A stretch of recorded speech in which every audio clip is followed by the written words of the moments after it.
এই জায়গায় এত লোকজন কি সমস্যা আগে? এই জায়গায় এত লোকজন কি সমস্যা? এই জায়গা পিকনিক হচ্ছে, তোমার কি কারণ? তোমার তো দাওয়াত করা হয়নি। পিকনিক আছে? হ্যাঁ, তুমি এই জায়গায় কেন আইছো? কি কথা বল?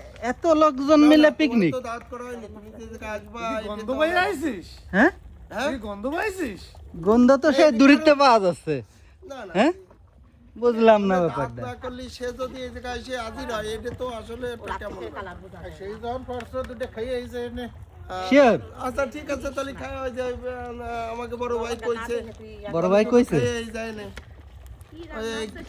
ডিম আছে, খিচুড়ি আছে, মাংস আছে, আর কি বল? হ্যাঁ, ঘুরে গেছে? আমার জন্য নাই? না না, শুধু ডিম হতে পারে। আরে, আমার তো মনে হচ্ছে যে সঠিক টাইমে আইছি, কিন্তু এখন কি পাবো না আর?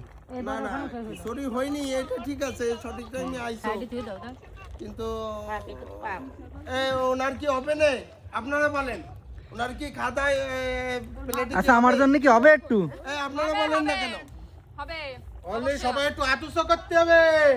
ওনারে কি দেওয়া যাবে? যাবে। আচ্ছা ঠিক আছে, আপনার ব্যবস্থা হবে।